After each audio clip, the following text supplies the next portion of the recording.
Thank you for being here on this beautiful Saturday morning. I'm Susan Traverso, Provost and Senior Vice President of the college. Elizabethtown College is a founding member of the Harrisburg World Affairs Council.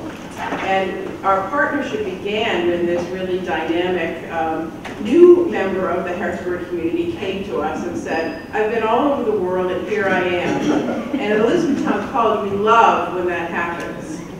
So we immediately partnered up, and Joyce has been a great resource, a great partner, and now, in fact, serves on our board of trustees. Elizabethtown College is committed, has been for many years, and in its current strategic plan, highly committed to engaging our institution and our students with a greater understanding of world affairs, and particularly with peacemaking. And this past week, we had a big event on campus, our WARE lectureship on peacemaking, where we had May Bowie on campus, interacting with all of us and our students, talking about her remarkable effort to bring peace to Liberia, for which she and other women in her group won the Nobel Peace Prize in 2011. Those kind of events, along with our courses in peace and conflict resolution and courses in cultures from across the world, are really engaging our students. We would have loved to have this room packed full of students, but April, particularly the second half of April, is a very interesting time on college campuses. It's that time where all the books you were supposed to read, and all the papers you were supposed to write, there's no running away from them anymore, so nose to the grindstone, and you're rushing to May 4th when classes end. But I do see some students here, so thank you, and I welcome the members of the larger community to the college. We always are looking for ways to partner with dynamic institutions across the region, particularly institutions that want to advance peacemaking. A last comment, I'm going on too long. Myself, my background is in women's history, and then professionally, in addition to that, I worked overseas for many years, bringing in Peace Corps programs in different countries, as well as working for USAID. And so I have my own personal professional commitment to understanding the status of women internationally. And so when Joyce said that the council was going to start, and I love the ambition, the first, which means that, Joyce, we are committed to more, thank you, focus on women, the status of women. I mean, we are concerned about the status of men and women across the globe, but I think anyone in international development will say that the status of women in a country is a major indicator of economic well-being. And even in this country, we're constantly looking for ways to bring women into the full engagement of our public society, even as we have benefited very much from women's long and quiet engagement with the non-public but very important private civic organizations and families, of course, that they focus on. But internationally, we know that those countries that tap the talent of women and give them opportunities to fully engage as economic players, and we see this in many different ways internationally. There's no one right way to do that. But when countries are able to tap that talent, that's when you see the general well-being and the standard of living improved. And so we can't spend enough time thinking about women in an international context. So thank you, Joyce. Thank you to the council for starting this tradition, and thank you for letting me open up some welcoming comments. Thank you. And the title is Provost. I'm so sorry, but we are really delighted, and Elizabethtown College is a very strong supporter of the World Affairs Council, and was a founding, one of the founding institutions. So we really, and you know, you can't have an organization like this without community support, and so we're really, really grateful. And as you can see, the Center for Global Understanding and Peacemaking is really a part of what E-Town is trying to do to better engage its students and its faculty in international affairs, so we're working very closely with them as well. I think you may have seen, our slideshow is kind of stopped here, but I think you may have seen that we're supported by any number of institutions, lots of colleges in our area, from the whole Pasha system. One of our founders was also Messiah College. The whole Dickinson Center, we frequently have events there. So we have a very good support group. And now we're moving to engage businesses. And we have now started corporate memberships, and we're so happy one of the first corporate members that's coming is Fulton Bank, and we have Amber Zellner here who's representing them. And so we're very thankful. Her corporation is this. So all of you who are connected to corporations, think about being a corporate member of the World Affairs Council. For some of you who may not know, the World Affairs Council of Harrisburg is about 3 years old now. It is a part of the national network of World Affairs Councils of America. And the mission is to inform and engage Americans in international affairs. And I will only say this: if you're questioning what's behind Boston, what is happening, this is why you need to be engaged in international affairs, so that you can better understand, because things that happen overseas impact your daily lives, whether you realize it or not, as profoundly as something like Boston, but in other ways. We really are not always aware how little events can have profound impacts on us. So that's one of the things we do. We have a real outreach, as you can see, to youth. And in this room, only a few weeks ago, we held our third academic World Quest competition for high school students. And Susan Hostetter, I think, is here. Where is Susan? Yes, sorry. She will be working with us and work with us to engage more students and more schools and teachers in this. Next week, I will actually be in Washington, D.C., and we'll be bringing the winning team to compete nationally. And the winning team this year was from Cumberland Valley. So I won't go on anymore about, yeah, that's right. And you know what? It's the second year in a row. Second year in a row, and this year they won first and second place.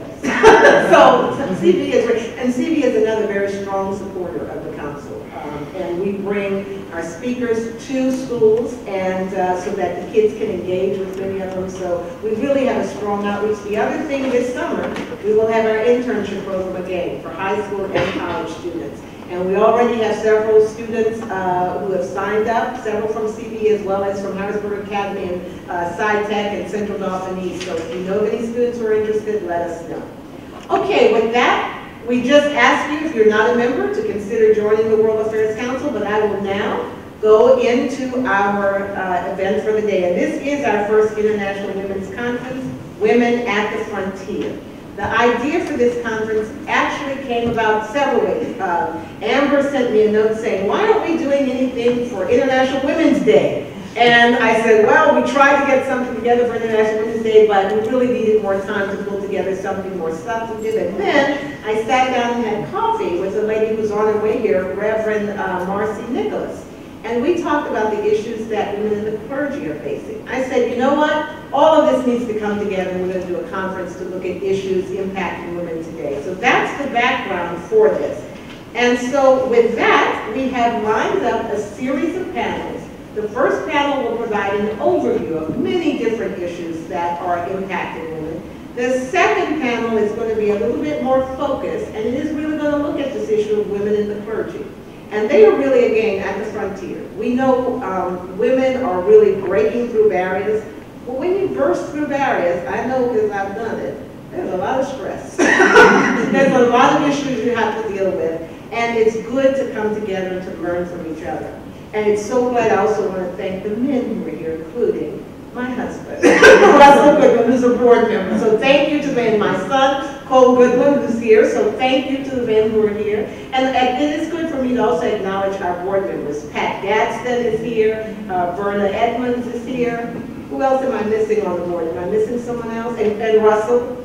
So, but we also have to acknowledge Robin Meadows, who's Vice Dean at Wyden, who's not able to be here, but she was instrumental in bringing this panel about. So, okay, with that, we will now move into our first panel, and I'd like to ask the panelists to come forward.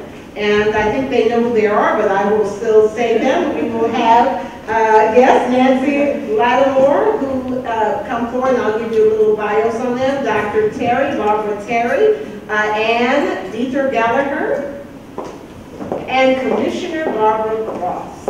All right, here we go. So this panel is going to provide us an overview of several issues.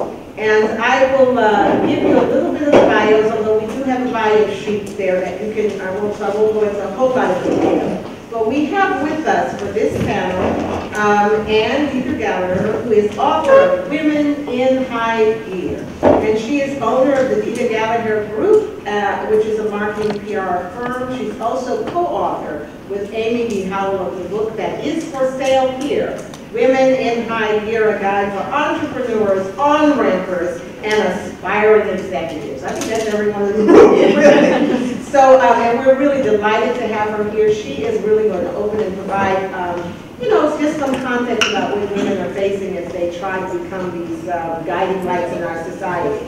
And we also will hear from Commissioner Barbara Cross, who is chairman of the Cumberland Valley Commission. She was elected to the board in November 2011 and is currently serving her second term in office. She was initially appointed to the board by the 9th Judicial District, Cumberland County Court of Common Pleas on May 5th, 2008 to fill an unexpired term. Commissioner Cross is not only a powerful public servant, but she is also a U.S. Marine Corps veteran. And because of that, I also tapped her to moderate our last panel, so she's filling many roles here. But she retired from the U.S. Marine Corps after 25 years of service as a regular lieutenant colonel, and was recalled to active duty from 2004 to 2006 to support the global war on terrorism. You can read more about her background, but that gives you a little bit about her. And then we have Dr. Barbara Terry, who is going to talk to us about health issues involving women, and she is Vice President of Pinnacle Health. And we want to thank Pinnacle Health for being one of being one of the sponsors of our event today. Dr. Terry has exceptional and formidable service statewide experience in areas of hospital administration, performance improvement, and health. Formerly as President and CEO of the Institute for Healthy Communities, Dr. Terry led the development of nearly 100 community-based partnerships and assisted more than 200 hospital health systems across the Commonwealth in their efforts to improve the healthcare services. And finally, thank you so much, because we really asked her rather late in the game, Nancy Latimore, because I thought, you know, we need one of the ways, the areas clearly that women are just at the frontier and really moving forward is in the field of sports. And I remember as a young woman in college, I mean, the only outlet I had was with my sorority, and I scored the only goal in our game. 2 points, that was it. But she is the Director of Athletics at Elizabethtown College, and she's been doing that since 1995. Before coming to Elizabethtown, she was the Associate Director of Athletics for Clarion University of Pennsylvania. Her career in college athletics began in Huntington at Juniata College, where she served as Assistant Dean of Athletics and Head Coach of Basketball and Tennis. She is a member of the Juniata College Sports Hall of Fame, as well as the Huntington County Sports Hall of Fame. That is our lineup, okay? So what I'm going to do is, let's take in this order. Let's have Anne give us the opening and talk about her book and the work and provide that overview. We'll ask Dr. Terry to talk about health, and we will go forward talking about politics and power, and finally about sports. So ladies, why don't you take it away, and then I'll come back for the question and answer period. All right. Welcome, everyone. Deeter Gallaher, and thank you, Joyce, for that gracious opening. I'm excited to be here among some very familiar faces and touch base. As Joyce mentioned, March 23rd, hot off the press, my co-author and I just wrote Women in High Gear. And as she said, it's a guide for entrepreneurs, on-rampers, and aspiring executives. So let me back up and give you just a 1-minute background of who I am and where I come from. I have a marketing, public relations, social media firm in Mechanicsburg. Our clients are all over. They are not bound by geography. I started my business at the age of 40. Okay, I had no business course in college. I have a degree, 2 degrees in public relations and communications journalism. So my high gear was not out of the gate to start my own business. I'm the mother of 3 sons, So I can do a headlock if I have to. I can do a single leg takedown. They're all wrestlers. And, I'm perfectly fine in the man's world, whatever that means to you. So I was 15 years as a stay-at-home mom. And then on the ranch, when I realized, okay, college is approaching, not inexpensive for these 3 boys. And my husband is a chemistry teacher and had his own business on the side, which allowed me to be at home with the boys. I did part-time freelance writing and editing during all those years just to keep my foot in the career world. But the boys were my job full-time as running the house, CFO of the house, running the home. So then I decided after 15 years that I wanted to ramp up what I was doing, but I wasn't terribly wired to work for others. I thought if I'm going to be out of the home, I want it to be the most amount of money that the market would bear. And the way to do that is to build your sandbox. So I started that and worked up from there. But when, if you go to the bank when you're 40 years old and you have a home office in your bedroom, that's not really something they want to jump in the deep end with you on. So in my journey since the year 2000, when I started, we are deep in social media. And a young lady I met in Memphis, Amy Howe, we connected, we flew to each other's events, we started working together, and we thought, we have a lot of stories that could help women. And probably our biggest goal for women in high gear is to shorten the learning curves of women in the business world. And these principles in the 13 chapters apply to men and women. My 3 sons, obviously they had to read the book, and they will soon be on Amazon writing their review of the book. And I will call them and make sure I approve their review of the book.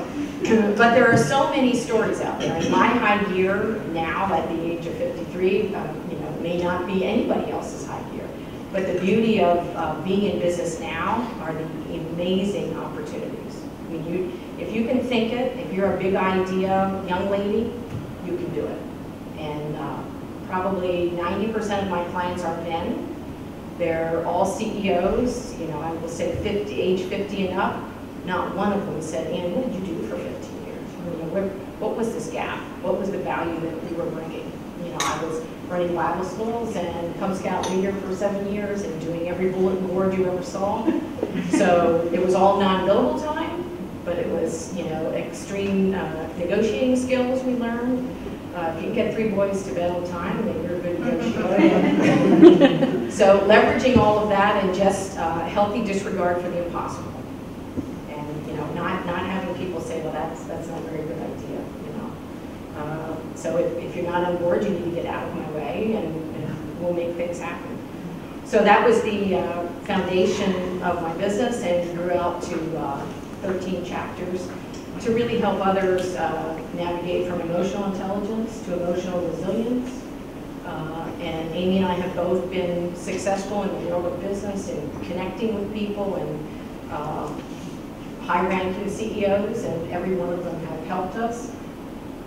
We are not ashamed to ask for help and ask for information and learn and study and connect all the dots that you need to connect in business. It's a whole new world in business today.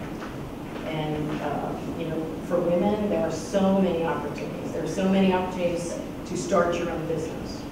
And if financial independence is your high gear, you will find it.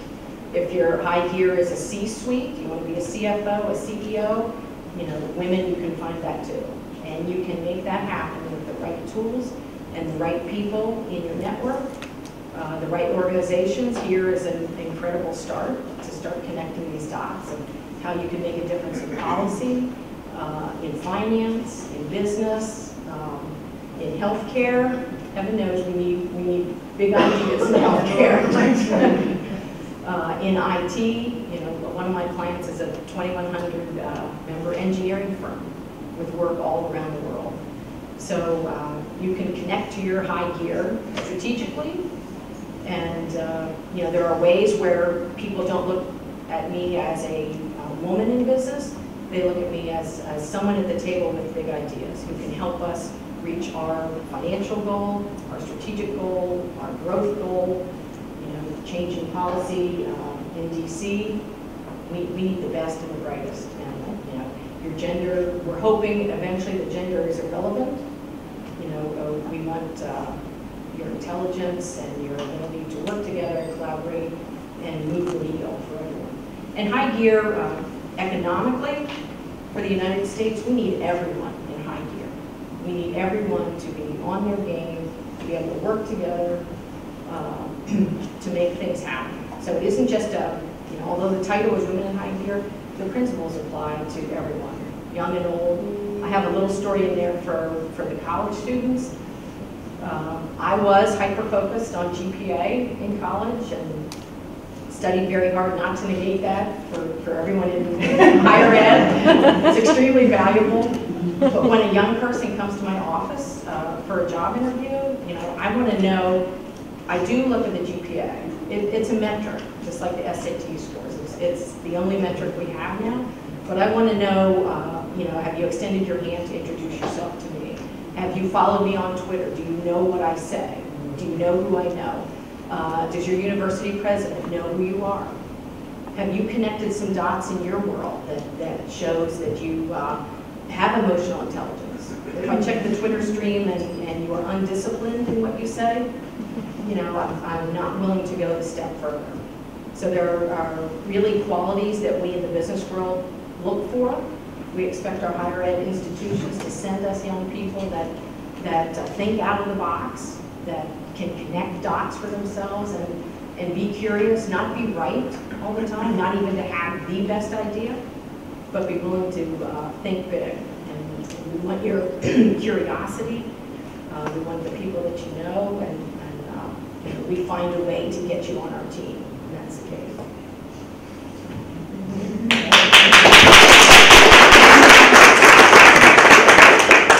Thank you. Good morning, everyone. I'm Barbara Terry, and I'm delighted to be here today. I'm particularly delighted to be surrounded by all this energy and all these women in high gear. I like to think that I live in high gear. But once again, I'm delighted to be part of this panel. I want to thank Joyce and others for extending the invitation. I work in healthcare. I'm a nurse by profession. I'm a former hospital administrator. I've worked for 2 consulting firms as relates to health. One was VHA, Voluntary Hospitals of America, where I acquired a senior VP role responsible in Pennsylvania for 60 hospitals. But then I became an extension of Pennsylvania and did a lot of training all around the nation. I worked in Iowa, I worked in Florida, I was in New York and helping them with their health. So I've really had a wonderful, wonderful experience in that regard. I also did acquire some international health experience when I was president and CEO of the Institute for Healthy Communities, which was a sister company to the Hospital Association, and we were responsible for improving health. And on the other side, of course, the Hospital Association dealt with the legislative activities and helped support our 200 members in that regard. But I always felt I had the fun job because my job was helping hospitals understand their commitment to the community and how to work at preventing things like teen pregnancy, how to reduce childhood obesity, how to address women's health issues. And one day I got a phone call, and it was Colin Powell's office calling from Washington, D.C. They'd seen my name on the internet and was doing some research, and I ended up in Hungary doing work for over 5 years on women and children's health, because we had some initiatives we worked on in Pennsylvania, Allegheny General Hospital and other areas. So I was invited there to work and had a wonderful, wonderful opportunity. Not only did we help them look at ways of improving women's health in Hungary and children's health, women and infant children, but we also set in place, we engaged the business leaders there. Ford Company and other companies from the United States were based in Hungary. And so we ended up setting up over 25 initiatives across the country of Hungary. Keep in mind, Hungary is about the size of New Jersey, so it's not really big. But once again, we were able to set up initiatives where the health workers, the health facilities, which were mostly doctors because of the socialized medicine, I ended up setting one day, for 5 days actually, training physicians on how to look at improving health, how to identify what the health issues were, how to look at the underlying issues relative to health, and come up with strategies for how to address that. And those 40 or so physicians that came to the table from not only Hungary, but they came from 5 different countries. I had 2 interpreters who would sat with me all day. I wore out 2 people. I talked so much that they would be on for an hour and a half. They would sit down, another person would interpret for me. Interestingly enough, though, I wondered how that would even work out, not having traveled with interpreters in the past. But it was really a wonderful thing because one of my interpreters, she not only mimicked what I was saying in their language, but she also mimicked the body language. And we all recognize how important body language is in communication. But long story short, we were able to sustain those efforts for a number of years. And the other partner that worked with us in that endeavor was the World Health Organization. Actually, one of the gentlemen who traveled with me was the Secretariat for the World Health. So this was a really wonderful experience. A little girl from a community called Mount Pleasant, which is probably about as big as Elizabethtown College, to have those sort of experience. But I always tell young people that when you have that nursing background or clinical background, it can lead you into many, many other areas. But as we think about women's health, one of the things that I find that as I talk about women's health, I can certainly zero in and talk about what's happening across Pennsylvania, having worked with over 200 healthcare organizations, over 100 coalitions in Pennsylvania. But also as we think about around the world, and as we look at women, we find there's so much that's alike. That's why when I went to Hungary, I was able to replicate some of the things we were doing in Pennsylvania, doing in New York, to Hungary, because we're the same. You know, we might be different colors, we might be, you know, different status, what have you, but our health is the same. And what's also sad about all of this is women's health over time, as we look at developing countries, countries that are evolving, and countries like the United States where we're industrialized, our health isn't that much different. It's really sad. So if you really want to pinpoint what's going on with international health, and as we look around the world, we know that HIV/AIDS is a major, major epidemic as it relates to women's health, not only in the United States, but particularly in countries. Over 80% of women with HIV/AIDS are located in African countries. So that's really phenomenal when you think about those pockets, because my healthcare background leads us to target populations as well. If we're going to improve health, we start managing the population's health.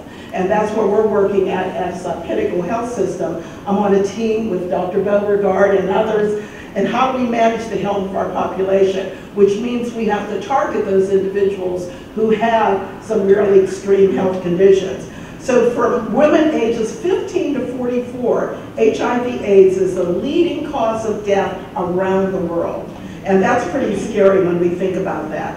And then also as we think about some other health issues, somewhere, because they don't have their arms around the number, it's estimated that anywhere between 15 to 70% of women ages 15 and above have been sexually or physically abused at some time. So physical abuse is another area that is rampant as it relates to health. And I could go into a lot of details. I wish that I had the time to think about how that cuts across every socio-economic barrier. So it's not just women who are underprivileged, women who are poor, but it crosses every economic barrier from the rich to the poor, physical and sexual abuse. Around the world, approximately 14 million adolescent girls become mothers every year.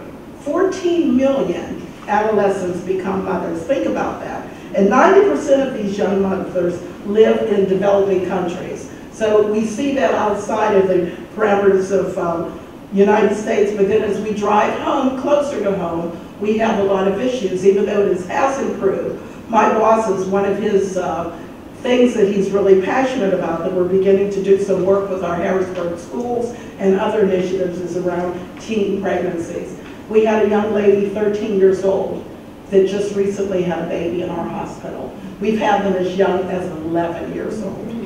And so when you think about that, that is something. Nearly 1.3 million, and I hope you don't mind, I want to make sure I quote some of this. When we think about chronic diseases, women ages 20 to 59 in high-income countries, such as United States, 1.3 million worldwide have chronic diseases. So even though women, we've become more present in our society, you know, in the working world and what have you, but it seems like we've become more sick as we think about chronic illness. So it brings me to mind of how much stress has a relationship to our health, how much, you know, other things such as other behaviors. So when we spend a lot of energy at Pinnacle Health, and I'm sure every healthcare organization across our country, addressing the needs of women who have chronic health conditions. Over 80% of deaths among adult women, in high-income countries such as United States, we can attribute death to. 80% of women's deaths are due to chronic diseases. Now I'll talk about some of those chronic diseases. 25% of death among adult women in low-income countries. So they have much lower death rates than we do as it relates to chronic illness. So it's interesting when you think about how they live and you think about the United States and working women and so on, the impact of that on disease. When we want to think about around the world, what is the #1 killer of women? Isn't it? Now, how many know what is the #1 killer of women in the United States? Can you guess? Heart disease, yes, absolutely.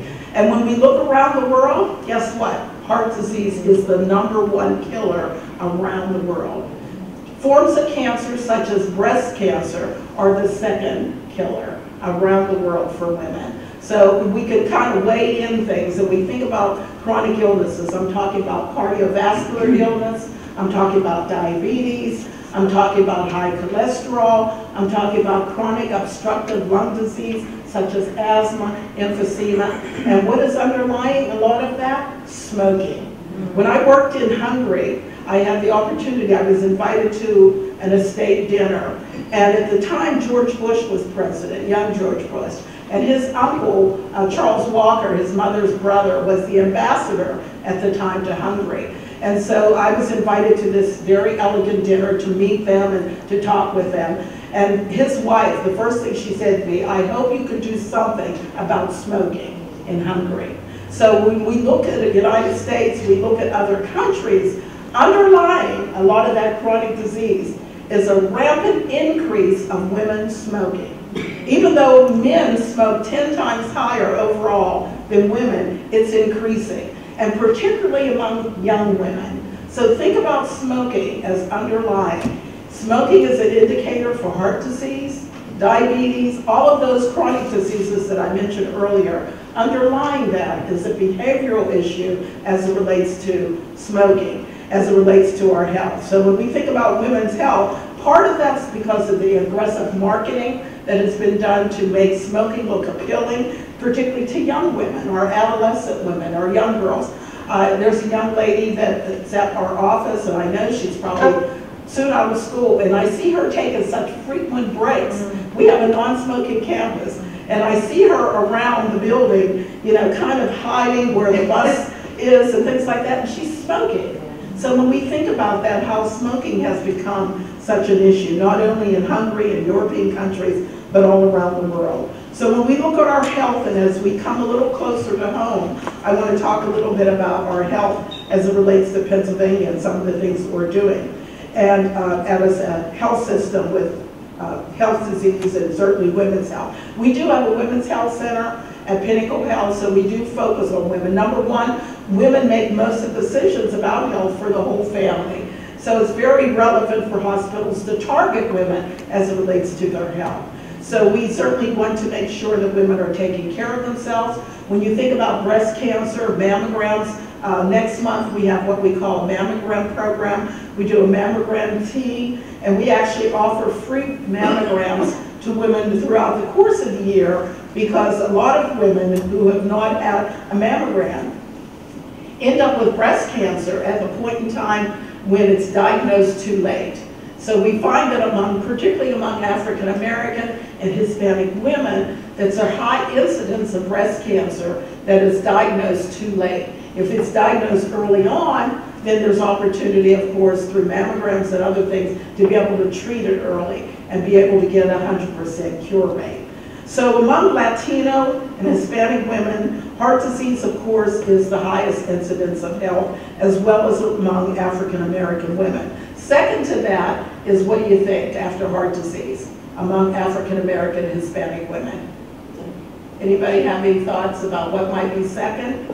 Is diabetes. Yes, diabetes. So really, when we think about last week, some of you were at Hamilton Health when we had a health fair. This month is Minority Health Month, April, and of course we had one of the regional, we'll have another one in Western Pennsylvania, a regional health fair, a health festival, where our target audience, of course, was African American community and the Hispanic community. We hosted it at the new campus of Hamilton Health, when quite a few families show up and others, because that is a very deadly disease, diabetes among women as well as among other members of the family. So when we think about heart and health disease, heart health, as well as diabetes, those are the areas where we find that there are opportunities for targeting health and being able to really raise a lot of awareness, empowering women and their families to take better care of themselves, and also recognizing some of the underlying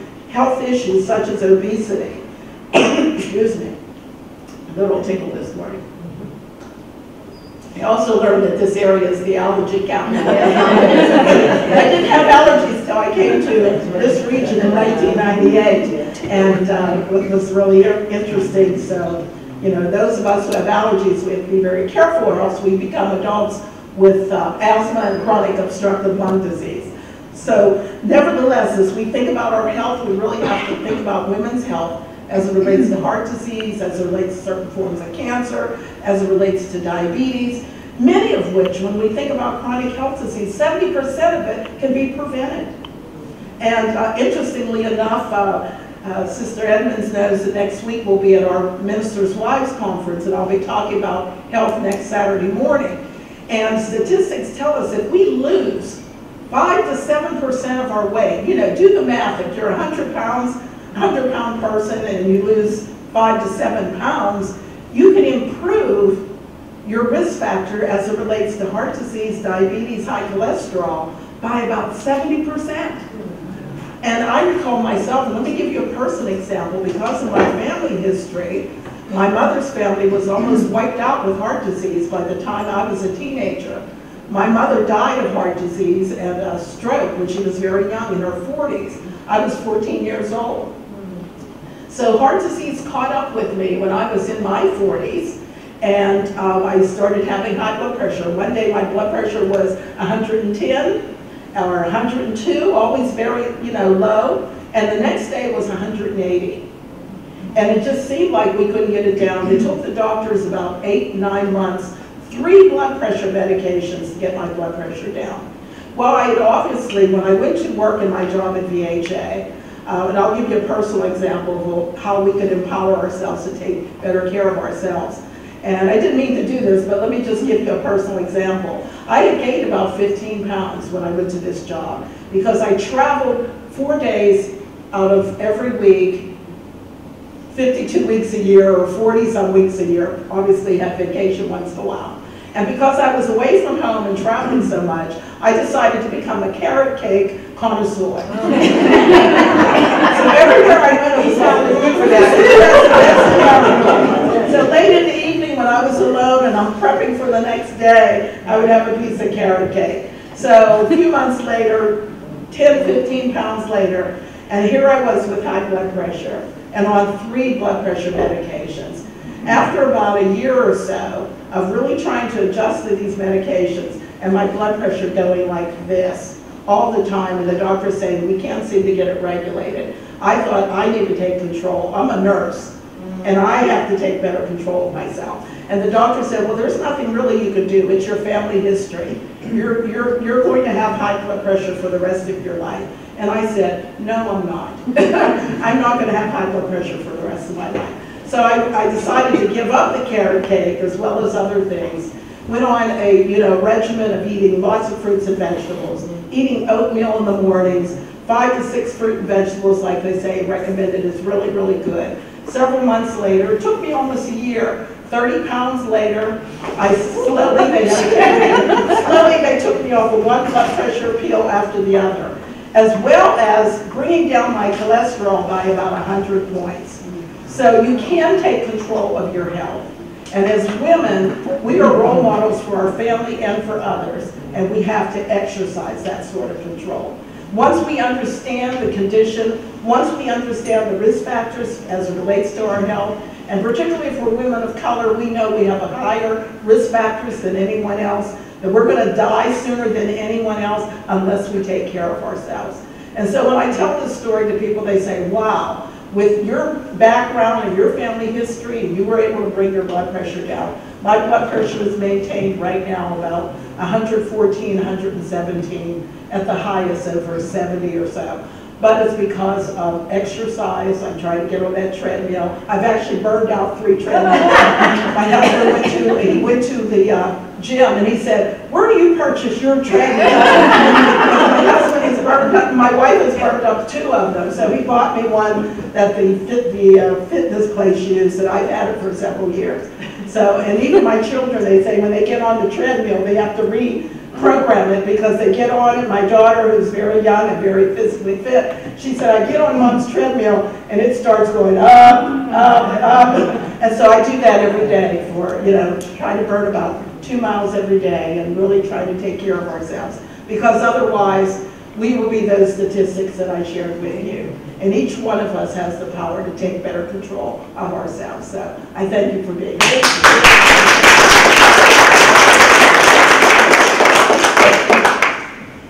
I'm County Commissioner Bart Cross, and it is Cumberland County. Geographically, we run from the river to Shippensburg University. The northern tier is Perry County. We touch Adams and York. Cumberland is 235,000 people, and I grew up not in that particular area of PA, but not far. We had a conversation earlier. For so many years, I had said Pittsburgh, and that was graduating from Chatham College and going on active duty in the United States Marine Corps. But I grew up in McKeesport, which is a small town down the river, and we used to make something, and it was called steel. And served that area very, very well for quite some time. And that whole area now has migrated to 2 things, education and healthcare. So you can see how that transformation took place. So Chatham College is now Chatham University. And at the time of my graduation, it was a women's college, and still to this day, we will only confer an undergraduate degree on a woman. Men are more than welcome to attend. At the graduate level, I sit on the alumni board, and we encourage all of you to consider that program for a postgraduate degree. But as a women's college, we're about the 4th oldest in the country, and are still doing pretty well. It served me very, very well. Upon graduation, I went into what is traditionally an all-male institution in B1. My father served in the Marine Corps, and I thought that maybe that would be a couple of years. Well, 25 years later, in a variety of assignments, I did not think then at the time of graduation that that would take place. But I had the good fortune and was very, very blessed to live in a variety of places around the world. And when you pay a bill and you get the newspapers and you are engaged really in living around the world, this opportunity to participate in this World Council was one that I was thankful to be able to be part of. My husband and I lived in London for 3 years, lived in Korea for a couple of years, Japan, and had a great opportunity to experience sort of others and how we are connected. I was recalled back to active duty from 04 to 06. My background started out in logistics. I counted socks, put them in a box, put them in a warehouse, and they kind of reward you by letting you go back and count them again. In between that, I did have the opportunity to work at the White House for a couple of years, and when I met and married my husband, who is also a Marine, Vietnam veteran, started out in the infantry for him, and then he became a helicopter pilot. When we met and married, I had about 12 years on active duty, and the decision was made at that time that I would go into the reserves. And it did actually afford me a great deal of opportunity to travel with him, have the opportunity as a spouse, but then also the opportunity as my own reserve officer and participate as I could in a variety of places. So 2004 comes about, and from the time I had been in the logistics field, I had moved into the intelligence field and was recalled to serve for 2 years, as was mentioned in the bio, for terrorism. So that opportunity came to an end, and my husband and I had then retired. Actually, a few years before that, knew that we were coming back to Pennsylvania and looked for an old home with a little bit of land, and started to come a little further east from Pittsburgh area and found our way to Cumberland County. We have a small farm in West Pennsbury Township, no farm animals, but our Mennonite neighbor farms the land for us.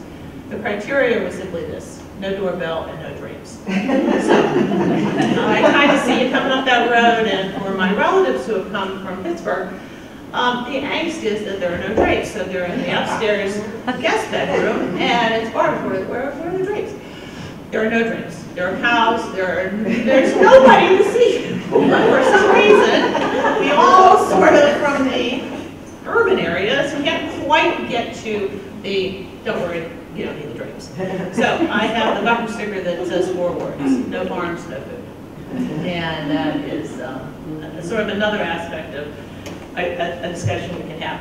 And I'd rather be kind of standing up talking to you or having this conversation in my kitchen rather than lecturing to you. But so fast forward to what I will kind of call the political part of this. And I would ask you first, though, do not confuse government and politics. Do not confuse government and politics. I've defended the government. Anyone in this room is a veteran? Yes, no? Yes, ma'am. So you put that uniform on, you are defending the government. Politics is how we make it work. It's brutal. It is beyond brutal. What brought me sort of in this world, retired, came back, and we had an opening in Cumberland County. Each county has a director of Veterans Affairs. Our director was leaving, and 114 people put their name forward to be hired for that position. I was the only woman in that pool, and I came down to the final 4, not like March Madness, but I wasn't selected for the job. Okay, fine. We had an event at the courthouse. Commissioners are elected for a 4-year term. In our particular county and most of the ones surrounding us, there are 3 commissioners. Some counties have home rule, and they can have a council of maybe 5 or an executive, but in most of the ones in this area, there are a board of 3. We had an event at the courthouse. For those of you that are familiar with that, I'm not going to elaborate on it, but you can certainly Google, go online, or recall yourself. Commissioner had been elected in November, was sworn in January, and left office in April. By the county code, the president judge, or in Cumberland's case, the 5 judges serving at that time, held a series of interviews. I said to my husband, you know, I wasn't successful in the Director of Veterans Affairs, but I'm going to put my name forward to demonstrate interest in, you know, at least someone will see all the resumes and perhaps consider me for something else. And the conversation was, not a lifelong resident, don't have any expectations of being selected, not really politically engaged at the level that one would imagine. I sat with the judges for 2 hours. And out of a pool of 45 people, I was selected. So what happens with the county code is you get what is remaining on the term. Now, the County Commissioners Association is advocating that that goes back to the next municipal election, which I truly believe it should. But to this day now, if the term is vacated, whether 6 weeks, 6 months, in my case, 3 years, I received the whole term. County government delivers services. And what you learn very, very quickly is this. While you may need the politics to get to the job, when you cross the threshold in the courthouse, the politics stop. 911 is a service of county government, and I can tell you today, in Cumberland County and in most, there is not a screen that says Republican House or Democratic House. That screen says send the best help that we have available. When you're incarcerated in the prison, I can tell you this, there is not a Republican wing of the prison and there is not a Democratic wing of the prison. You are coming to the county jail. The responsibility that I have, along with the other 2 commissioners, is to ensure that those services are delivered at the highest quality and at a cost. And most of you are reading the papers. What is the best cost for the services that are required to be delivered? Many are mandated. Others are services that, while not mandated, help those mandated services, such as domestic violence, the Stop Violence grants. Those things come into the communities and they satellite off of the mandated services and help keep Cumberland, I think, as one of the top counties in the Commonwealth and certainly in this region. I have a chance to sit as a chair for one of the county commissioners committee, which is governance, and we had the executive director of the National County Commissioners Association speak to us, and he talked about the politics in Washington right now. And he used this example. 1982, go back, I was working at the White House for President Reagan, and while you had reds and you had blues, you sort of had this, and he used a great PowerPoint, kind of this weave here of folks that were talking, working, getting some stuff done. So, if you want to kind of call that purple, whatever. So this is about 1982. Okay? He then shows the diagram 10 years later. So now we're kind of about here. Okay? 1992, mid-90s, you know, whatever. He then shows today, and there are two people, he's saying, in Congress tomorrow. Okay? We got to do better. We simply have got to do better to solve all of this, whether this is healthcare, whether this is the economy, whether this is moving all of us forward. I was very fortunate to be appointed to the Governor's Commission for Women, and next March of 14, we are holding a one-day, thinking maybe 1.5, but certainly one day in Harrisburg at the Hilton, finding common ground. Finding common ground. Taking some topics that, yes, while polarizing, while engaging in those conversations, let's have those discussions. Let's see where we can all find common ground. Again, delivering services, whether that is mental health, whether that is children and youth, these are to every resident of Cumberland County, whether they are registered, whether they contributed financially, whether they are of whatever party or of no party. County level of services needs to come to everyone.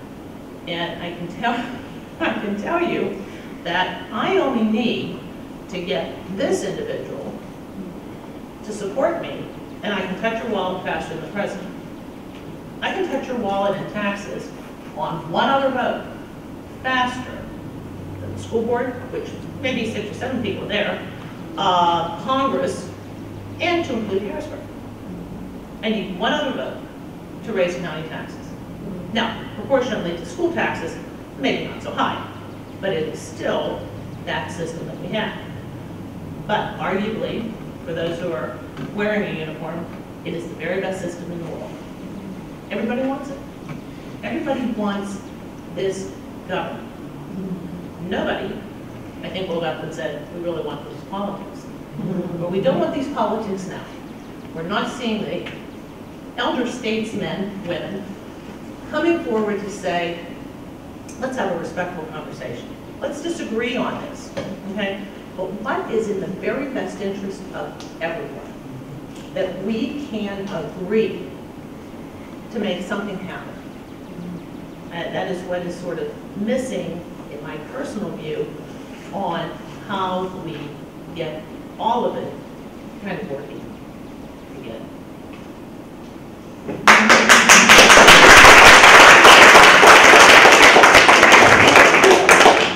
On CV, real quick, the superintendent for Cumberland Valley School District, of the winning team you saw, Bill Harner, I met in Korea.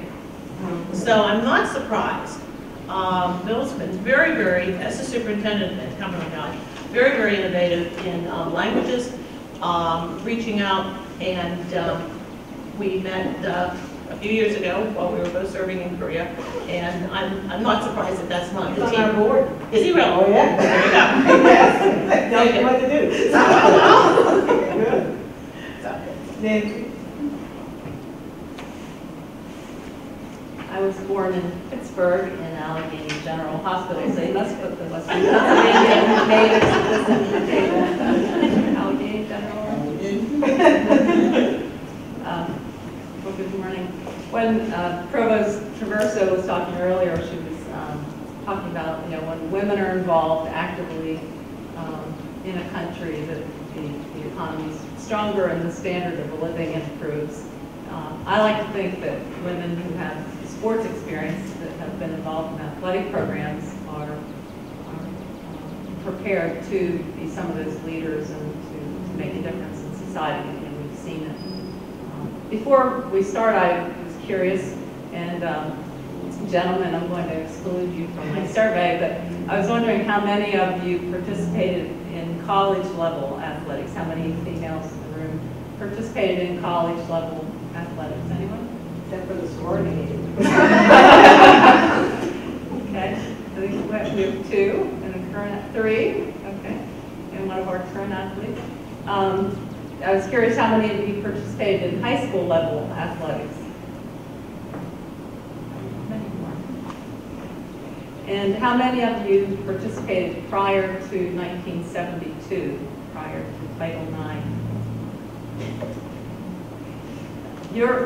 You are Title IX babies, like myself, and perhaps have seen the difference. I've seen it up close, having been involved in athletics for 36 years. But it's like night and day, and I don't think the women today know that. They're spoiled. But back in our day, we had no state championships. When I was in high school, our basketball team, when I was a freshman in high school, we lost the first game of the season. And I have an identical twin sister. There's another one of me running around the world, which I think scares some people. But we had a really good team, and we played on playgrounds, from the time we were waist high, and couldn't wait for this first high school game, and we lost it. And just hated that. Just hated to lose, and I still hate to lose. We never lost another game. We won all the rest of our games through high school for the next 3 3/4 years. Now, granted, we didn't play as many games then, so it was a little bit easier, but we didn't lose again because we hated that first loss so much. But the sad thing was, at the end of each of those successful seasons, we didn't have anywhere to go. We were done. The season was over. You put the uniform away. But the boys were going on to the districts and the state championships. It's so nice to see now that girls and women can go as far as they can go. And then, of course, at the time when we were playing, we were wearing long sleeve white blouses. When we played field hockey and basketball, we played field hockey as well. And I don't know why they thought it was a good idea, but we wore long sleeve white blouses under a tunic. Today's women would be horrified if they saw what we were wearing. Tunics with a belt. I guess we had to be ladylike. And of course, we would roll our sleeves up. You can't play basketball or field hockey or anything in a long sleeve white blouse. But we looked nice. We'd roll it up as far as we could get it so that we can move. It was just, it's crazy when I get back to how it was. But yeah, I'm happy to report that things have gotten a lot better. And it's due to Title IX, which I think probably all of you are familiar with the federal law, Title IX that passed in 1972, that it indicates that no person in the United States shall, on the basis of sex, be excluded from participation in, be denied the benefits of, or be subjected to discrimination under any educational program or activity receiving federal financial assistance. It applies to all of education, but it has had a dramatic impact on athletics especially. I wanted to share some data with you as far as participation. High school participation has gone from 290,000 girls participating in 1971, just 290,000 across the country, to now we have over 3 million girls participating at the high school level. The college participation numbers, pre-Title IX, there were only 16,000 young women participating in college athletics. We now have 200,000 young women, 12 times as many. The best part of this development is that we have so many more women and girls benefiting from the sports participation and the life lessons that they learn in their sport. They learn how to be leaders. They learn how to be successful, and they learn how to handle failure. They learn to handle pressure and how to work with others and be a team player. I mean, there are just so many things that they can learn through that sport participation, and things that boys and men were learning for many years ahead of us. Improved health, of course, improved self-esteem. It just emotional intelligence that was mentioned earlier. I think that you'll find so many of the student athletes have a stronger emotional intelligence. And it develops. So many times when I have exit interviews with senior student athletes and talk about their experience, 95% of them talk about when they started participating until that senior year and what an impact it's had on their lives. And they're so much more comfortable speaking up in class. That they came in with being shy and afraid to speak up and participate, and through their sport, they now felt more comfortable in doing that. It makes just such a difference in their lives. Life lessons that they carry into their lives and their careers. Athletic scholarships have improved for the women as well.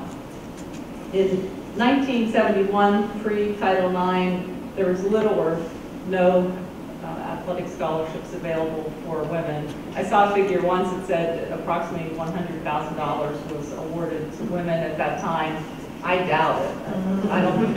At that time, I don't think UCLA or any of the big schools were giving out scholarships either, because at the time, small schools like in Elizabethtown could be competitive with a large university. There weren't the divisions. There wasn't a big difference, any difference between a large major university and a small college. And that's why Little Immaculata College, a very small Catholic college just outside of Philadelphia, won 3 consecutive national championships back in the mid-70s. And they were beating major universities to do that. And it was because they had a very strong grassroots program with the Catholic schools and had good talent coming up through that grassroots program into the college. And they were beating UCLA and Rutgers and Miami and all the big universities because there weren't athletic scholarships, so there was just no difference between the two. Now, there's a world of difference because the athletic money is being distributed. But at that time, there was virtually no money available for women for athletic scholarships, of course, it was available for the men. Today, approximately $421 million is available to women in athletic scholarships. The participation is much higher and athletic aid is available, but we still have work to do, and I think still a lot of work. We're 40 years into Title IX that we're still lagging behind.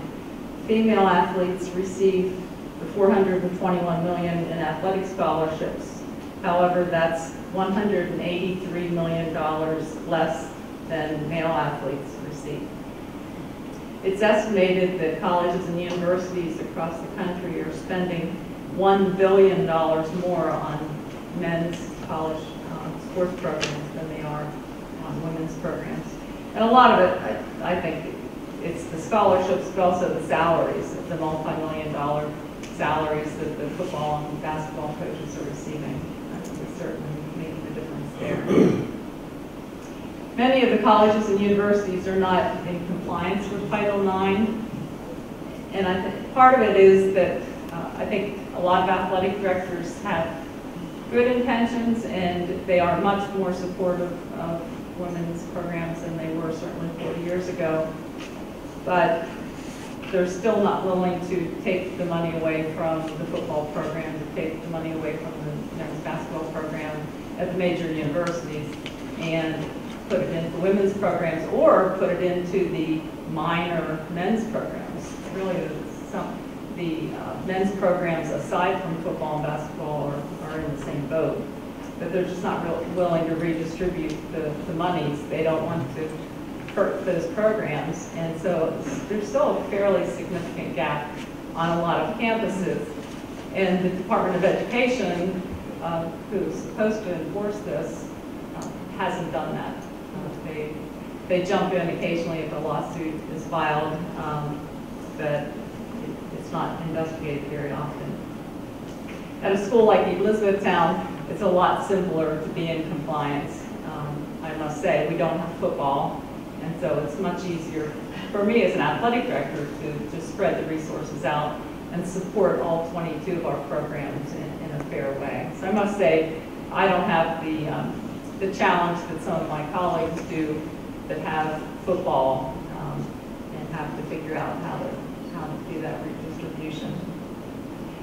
The one thing that concerns me is the number of females coaching women's teams these days, and that's changed dramatically, and that's been one negative impact of Title IX, that back in 1971, approximately 90% of women's teams were coached by a female coach. And a lot of times it was the phys ed instructor who also coached. Today, only 43% of college programs are led by a female coach. And so we don't have the female role models there for our young women. And that's true of athletic administration as well, that only 20% of all athletic directors across the country are female, only 20%. And it's worse at the Division I level, at the major university level, there are only about 36 total in the country. There are 1/3 of all athletic directors at the small college Division III level are females. We're doing a little better, we're about 30%. But Division I and Division II, there's only a handful. And it's as if they don't think the women can handle the big budgets. Manage the coaches, I don't know what it is. And we can run Fortune 500 companies, but we can't run an athletic department. So that's a sad state of affairs. And then two, there are approximately 9% of schools, colleges and universities, and it would be colleges, I think, that have no females in the athletic administration structure. And I saw that, I thought, I want to know who those schools are. And I want to call the president, because that's ridiculous. That, the women have no voice in those structures. But we're making great advances since Title IX, but we still have a lot of work to do. And when you see how the young women benefit from their participation, you just feel you need to get create more participation opportunities for our women. There's still a gap there between the men and the women. Someone suggested recently that major social change takes 3 generations. 3 generations, and I don't know if Provost Traverso knows, or I can ask a faculty member in the sociology department if that's true. But we're 40 years into this change, and I'm hopeful that another generation or 2 will be there. Thank you.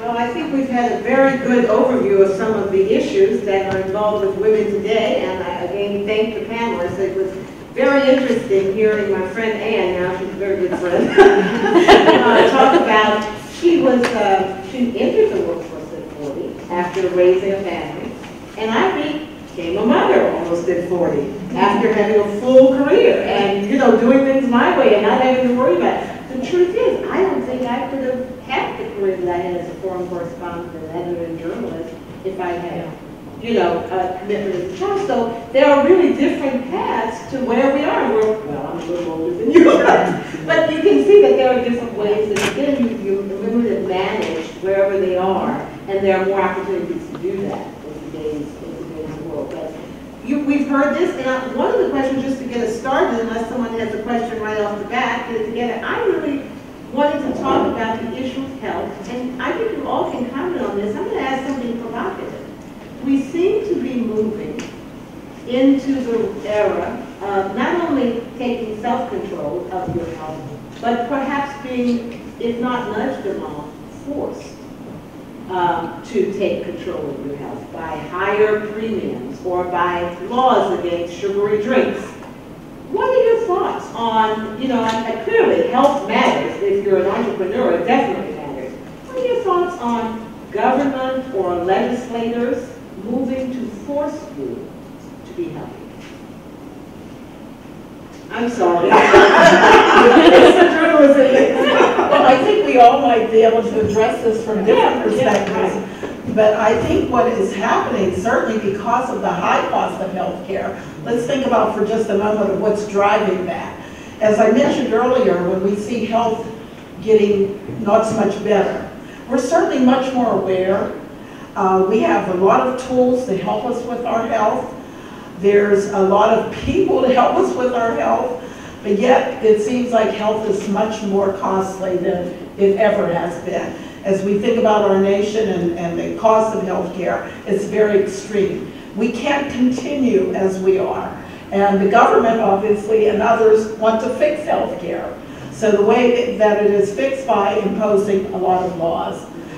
Health is certainly our behavior, but it's also driven by health policy.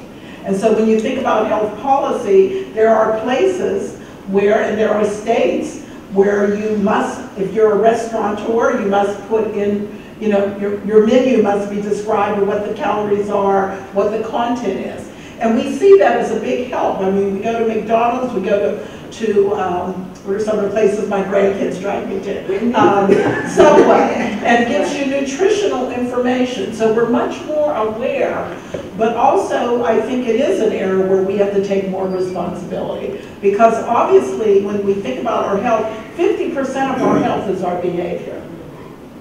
20% is our background, our heredity, as I mentioned to you, having parents with heart disease and things of that nature. When another 20% or so is the economics in which we live. That drives our health. And 10% of it only is our medical well-being. 10% is what the doctors do and the hospitals do and all those kinds of things. So the biggest opportunity for improvement on our health is that 50%, which is behavior. And so if we know that by changing our diet and things of that nature, we can be more healthy, we can reduce our likelihood of chronic disease. And of course, government knows that, our insurance knows that. So it's not just government, but it's our insurance as well. More and more, it used to be a time when I was first working, and many of you, that your employer paid for all of your insurance, your health insurance. So there has been, because it's become so costly, the employer has to pass some of that on to the employee. So we pay a portion of that. And then we have all different kinds of plans. And now with health exchanges, where you must have health insurance, because of course the cost of not having health insurance is exorbitant. And so I think it's a matter of really bringing together behavior, policy, all of that, and recognizing that we do have some health conditions in the United States that can be controlled if individuals would take a greater responsibility for their health. So I find it, and maybe it's because I know a lot of people get very annoyed when they see that perhaps they're being forced to take better care of themselves because of cost. But I think at some point in time, we have to take that personal responsibility, because as a nurse, I recognize that most of my health is in regard to my behavior. Commissioner Puss, what do you're a lawmaker, I mean, a legislator, at least someone involved in enforcing laws. So. The county has a very robust benefits package, and we have sort of a three-tiered. Single coverage, family coverage for 2, and then a larger family coverage for additional members. We are seeing now a conversation, I should say, on what the employee now will be contributing and what the county will be contributing. In the past, those percentages are simply not sustainable going forward. They simply are not. And when you see a salary and then you see a benefit package that almost outweighs what that salary of the individual is, you've got to kind of step back and say, where are we?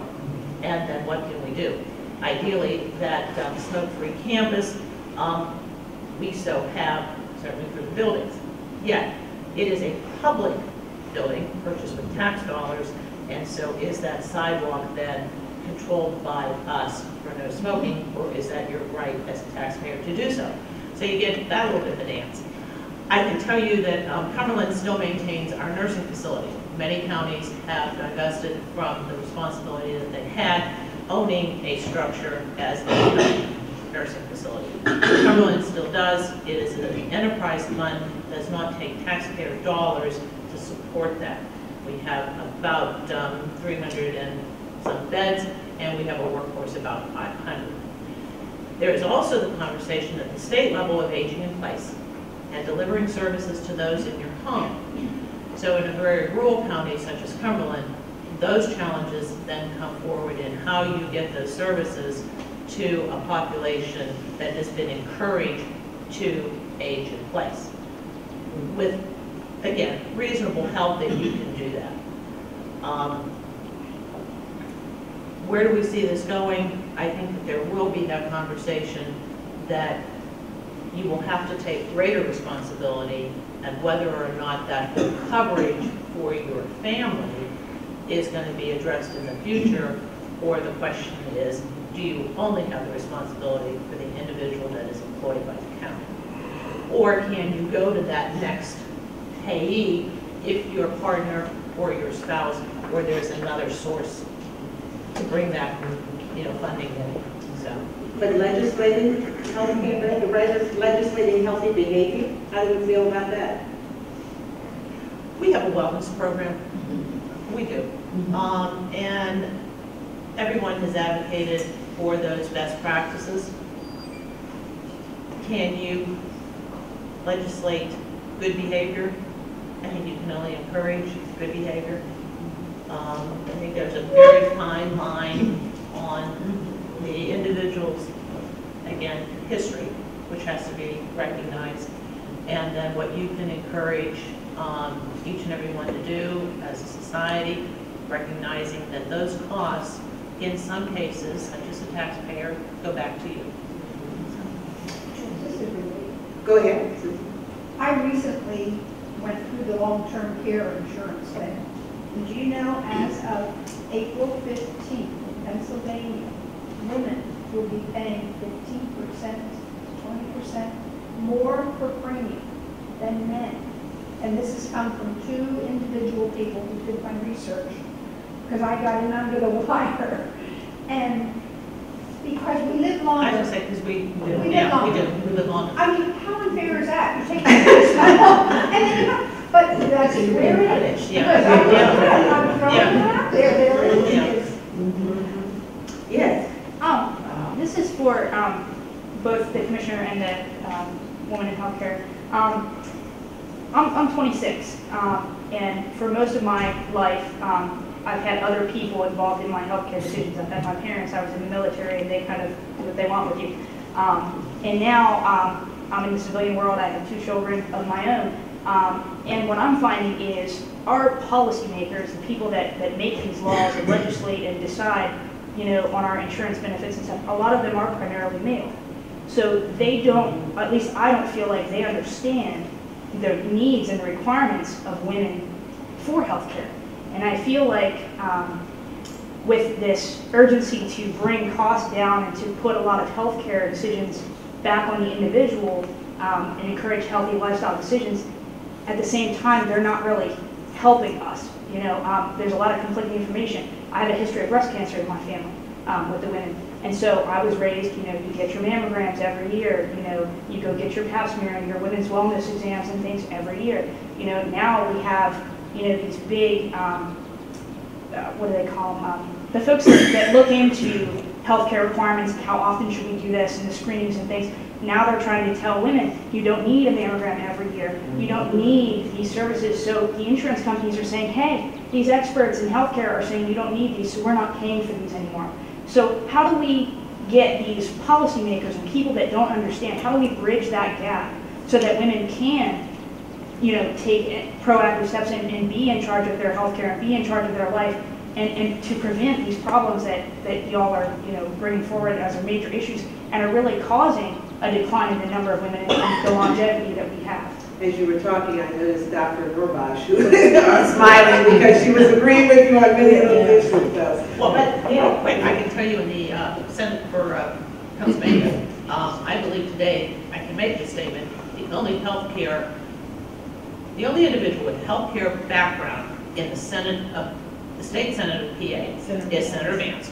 Senator Vance has a nursing background, and I believe she is the only one in the Senate. She may be the only one in the General Assembly who brings that kind of experience, that expertise to any of these conversations. So advocate to run. Again, as brutal as I said it was, as brutal as I said it was, we need to then mentor that next crowd, that next generation coming in to be those individuals to formulate those laws, at least at the state level, then of course. So do you think the solution to that then is to get more women into politics that do have that knowledge and do have that background? Is that well, at least have that vote. Mm-hmm. Yeah. At least have that voice at the table when hearings, and I'm sure you testified, Yes. As a Senate hearing or as a House hearing goes, at least to be able to take that information and formulate an opinion. Well, and I think that's when it's somewhat tying in your commentary to the question that was asked earlier. I think one of the things that's remiss as we think about legislating health, we haven't done enough work to educate, not only to educate the public, but to educate our legislators. I think there is a responsibility that we have before we start imposing rules on health that people need to, number one, know. There needs to be an opportunity for awareness and education. So many times you talk to people and they don't really understand their health.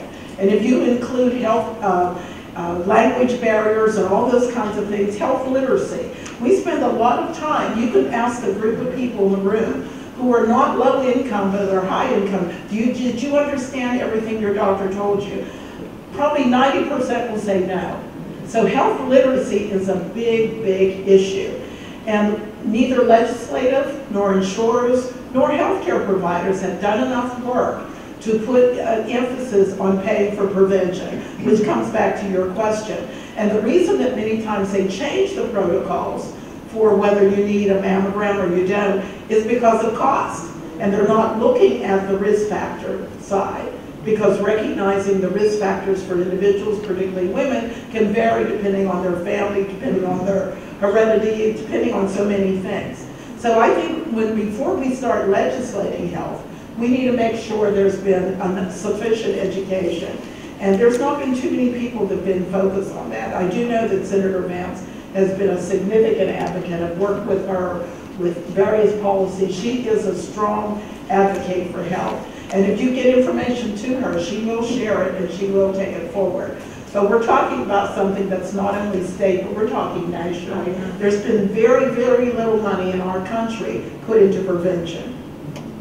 And so I'm beginning to see a little bit of that, but it's mostly driven by cost right now.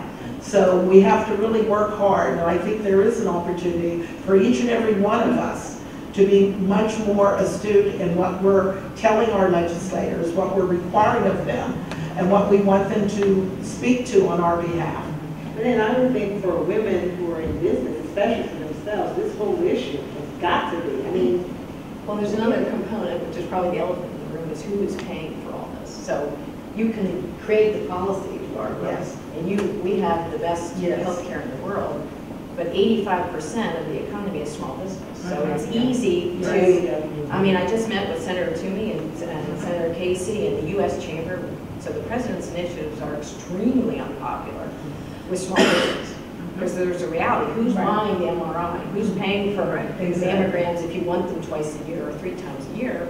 And you're going to tell the entrepreneurs, I know many business owners are going to stay below the 50 employee line because it is impossible for them to remain profitable and extend all of those services to all the employees. So like you said, if your benefit package, we haven't even talked about pensions. Other massive issues. The government can't sustain itself the way it is. Healthcare costs, I mean, good luck, we'll all try to figure that out, but the gap there between delivery of service and cost of service, because it doesn't really, it's other people's money until you talk to the employer. And now every employee, it's Ann's money. So now you want me to raise all the healthcare benefits, but of course my clients want my delivery of service at a lower cost to be competitive, so it's almost impossible for us. And I was going to say, it's easy for us to say, Ford, you need to do that, and GE, you need to do that. But that's not where the bulk of, the economy insurance. It's down at the 100 employee and below. So, yes, students? Ladies first, go ahead. This is more of a statement than a question. I just find it sickening that, I don't know how many people have seen this or heard about this, that there's this controversy on MTV. There's a show called Lingerie Football. And football, as we all know, is country huge. And the one time that women are playing football and getting acknowledged, they're dressed up in booty shorts and sports bras, and they're not even padded correctly. And these women are phenomenal athletes. They're fast and they can do all the things that these men who are in the NFL are doing. But they're being degraded. But one time that they've noticed, they're being degraded. And I don't think that people say that, women's sports they're just less aggressive, they're just not as exciting. And I don't think that that's because that's true. I think it's because that we're institutionalized and think that that's true. I think that when you guys are talking about healthcare, think about those focus groups, and because they have worse health problems, that we need to focus on those groups, which is true. But while we're focusing on those groups, I just think that we need to change the whole system of how we think of things. Because if you think about it, even from birth, we're trained to think of these gender roles. When you ask somebody when they're having a baby, it's a boy or a girl, they get you that blue card, and it has sports on it, and it has all of these things, and the girls have the little, the little ballerinas, and a pink card, and like from birth, we're told what to do. We're told that girls do this and boys do that, and that is continuously happens as we get older. So even from birth, we're told what to do in gender roles. And I just think that if we just change the whole institution, how we think of gender roles in this country, who does what, then that would, in some way, stem and go towards all these other problems, healthcare, discrimination of women, job incomes. I think that if you change the whole mindset that people have in genders in this country or any country, that would start to help the problems that we have now. You're right, but I will say this, it's a little bit older than me, not much. That it has changed their lives. It is rich. So, and as you're seeing these ladies up here, perhaps a decade ago, I wouldn't have been able to find as many women. So from where, this is great, this is the young women speaking up that it's time for even more revolution, right? But would you comment, Nancy, on this issue of lingerie in football, and are we seeing? Well, yeah, it is good to hear a young person say that, to realize there's just so much more work to be done. That we've come far. That speaking about my own experience, when I was a young professional, I never thought about being a college athletic director. That wasn't a dream. It wasn't on the radar screen at all, because there weren't any female athletic directors, and I didn't even consider that a possibility. I just thought I was going to be coaching for decades. So things have changed over a short period of time. I am proud to say I was the first female athletic administrator at the NCAA in the national office who was pregnant. But the NCAA did not sponsor national championships for women until 1981, believe it or not. Title IX passed in '72, but it wasn't until '81 that they started offering championships. And I joined their championship staff to help run the national championships, and I was the first female pregnant administrator. So I broke that glass ceiling, and they had to establish a maternity policy. Every year that the Sports Illustrated magazine comes out, it drives me crazy, because it sets us, every year that I see it on the stands, I won't buy it, but when I see it, it just sets us back decades. I hate it.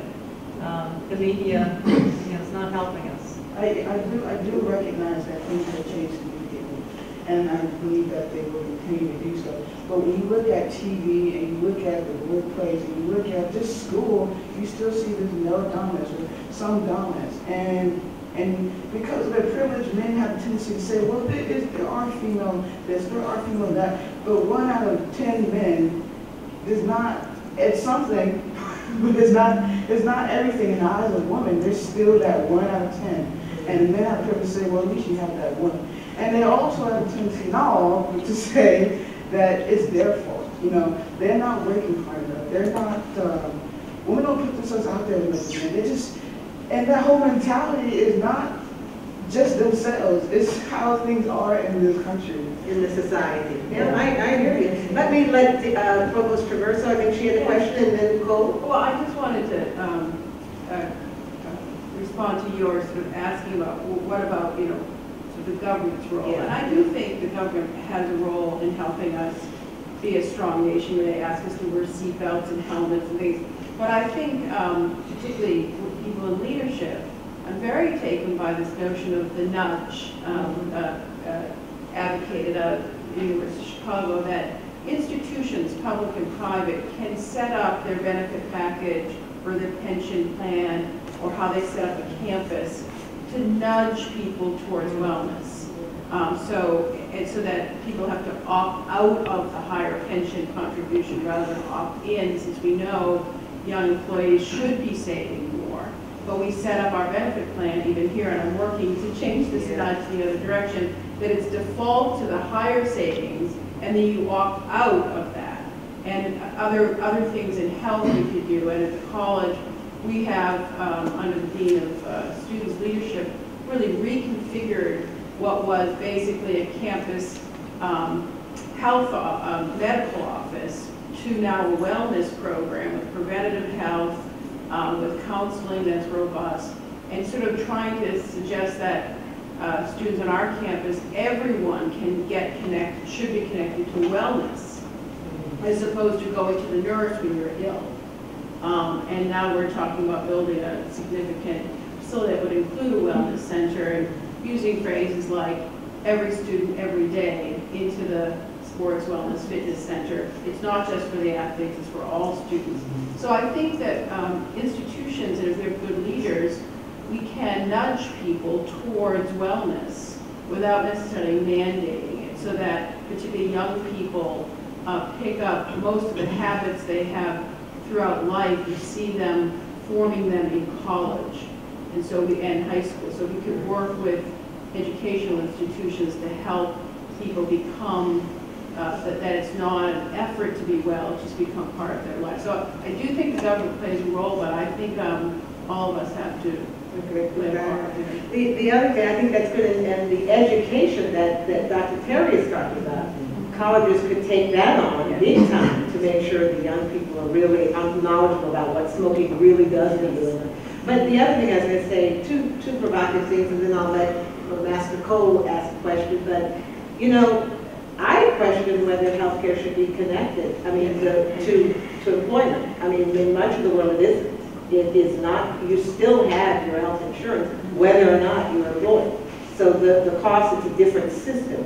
And I will just say this, honestly, I hear from so many doctors, the American healthcare system is not necessarily the best, even though it's among the most expensive. It's inefficient, and that there are other healthcare systems around the world that are far better, or far cheaper. And I can tell you a very rude awakening that I had first term in as a commissioner, and certainly now one that you face every day.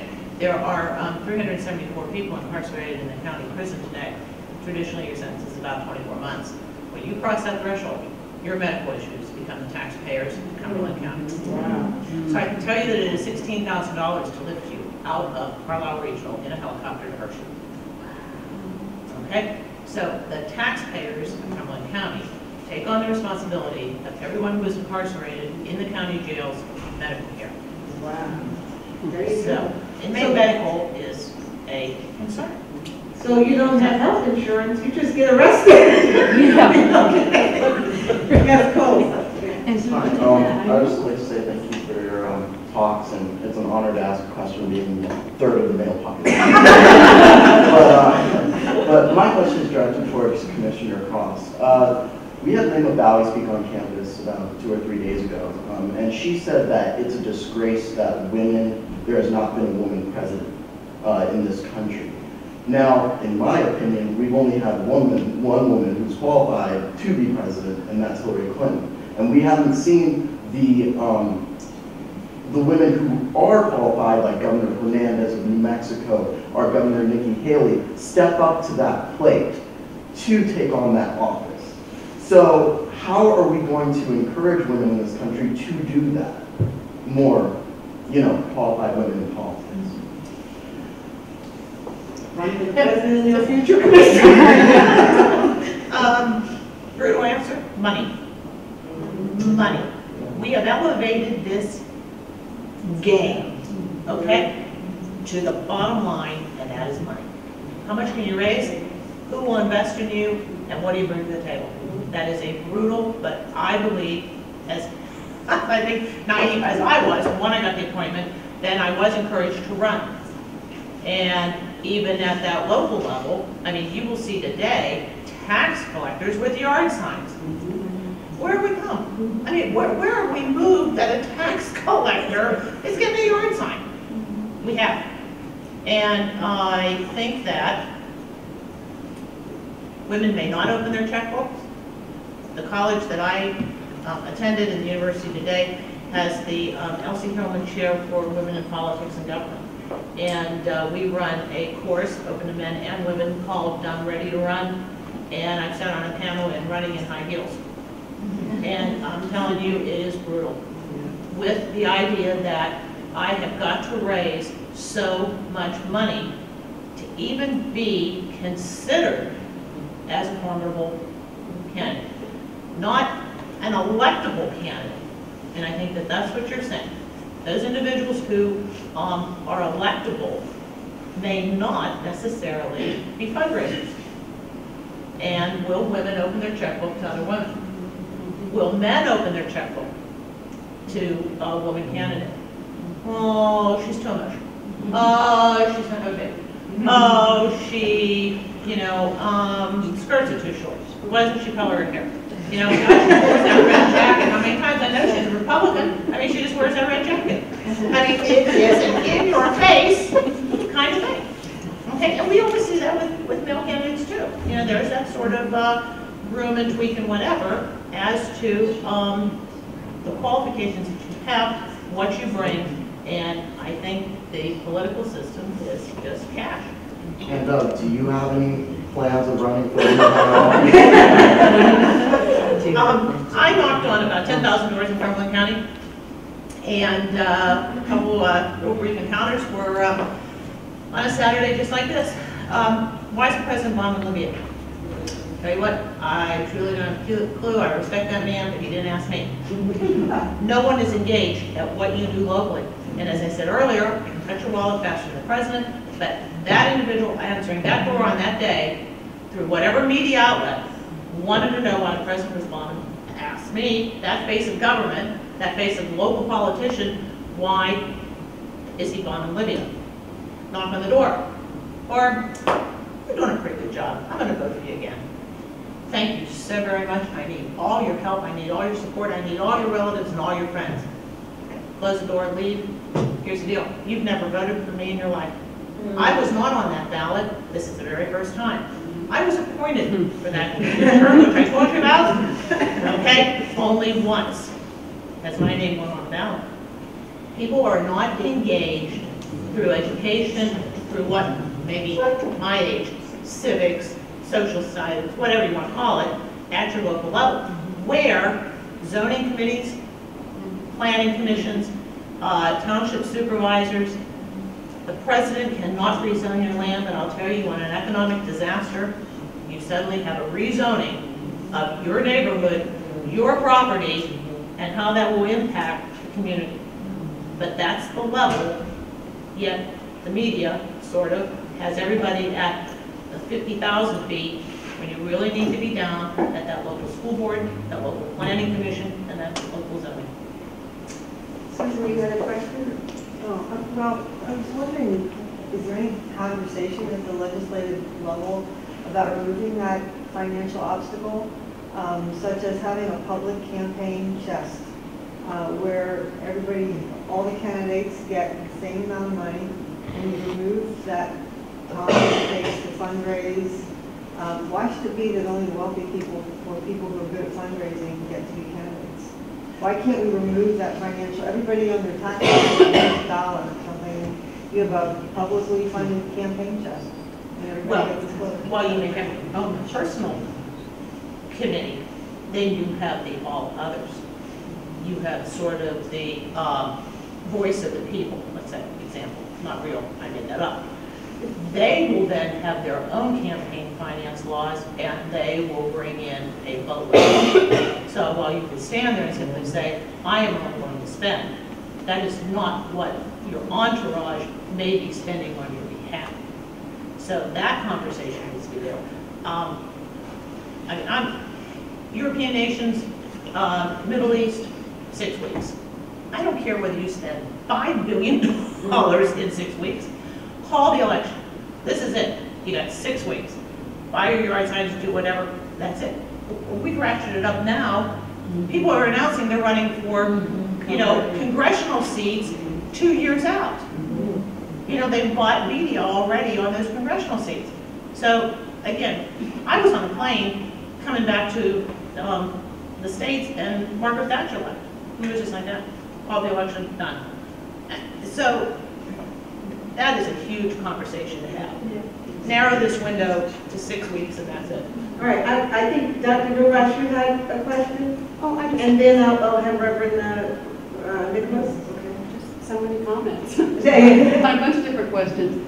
I would like to agree with the young lady's comment about the sexualization of women. I actually think it's worse than when I was growing up.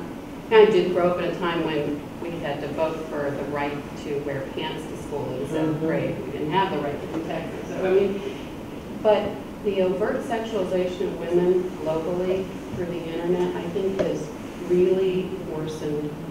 And I think that needs to be addressed. It's the sexual trafficking, whether it's in sports, in any media. I don't think we can get past it. We need to stand firm. And I think it has repercussions. As a Muslim woman, I think it has repercussions in our policies in the Middle East. When the Middle Eastern perspective is looking at what's happening in the world, they're retreating from that and wanting to be more protective. I think it affects how they treat women within those regions where there's conflict too. So I think it does need to be addressed. We need to acknowledge it's worse. So I agree with you. I agree with you that we have poor health care in this country. We don't have the best health care in this country. And I think that the decisions we make legislatively to impact people's wellness are made from a policy perspective, protecting the budgets of the emergency rooms and health and the budgets of the commissioners and the counties, because it's not without reason that those legislative efforts are made. We do the seat belts because it costs us more to treat somebody who's been in a motor vehicle accident in the ER with no insurance without a seat belt. We control tobacco for those reasons, because it was costing counties, I'm from Harris County, it was costing Harris County billions to take care of COPDers. I mean, yeah, you have a right to smoke, but then you don't have insurance and you're in our ER, and who's going to take care of you? Who's going to pay for your hospice benefit? So it's all interactive, and globally, if we, many of you probably read Half the Sky, the health care, even in Africa, for example, if you get down to the bottom line of what works, it goes down to education. You can pass out all the contraceptives you want, but if you don't educate the children, the female children, you have a worse outcome.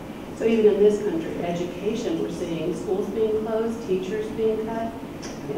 Socially, we have a responsibility to look at those bottom line issues, and it is, we're going to pay for it one way or the other. We're going to pay for it if we don't have insurance for everyone. We're going to pay for it in the prison system. Right. We're going to pay for it somehow, and it behooves us all to work together.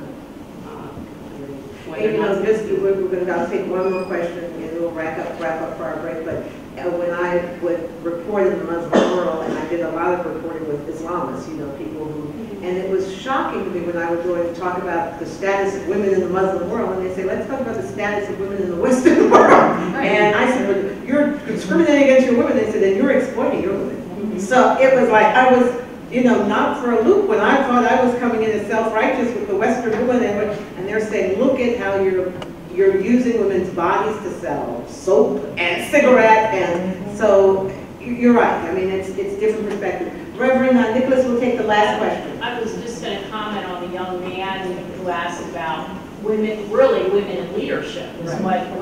What's going on with that? I just finished reading Sheryl Sandberg's book, and she has a lot to say about just how we've got to build those networks among women, how even women view women leaders, that there's studies that show that women and men negatively look at women in leadership positions, that successful women are viewed less positively than men, that this is still the perception that's out there.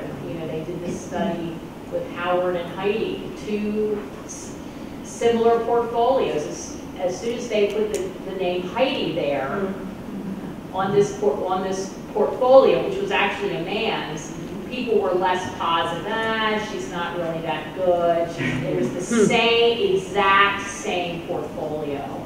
And also, women have, as you said, we have to support one another. Even Sheryl Sandberg said, I was, this woman who was in a supervisory role or a leader in this company.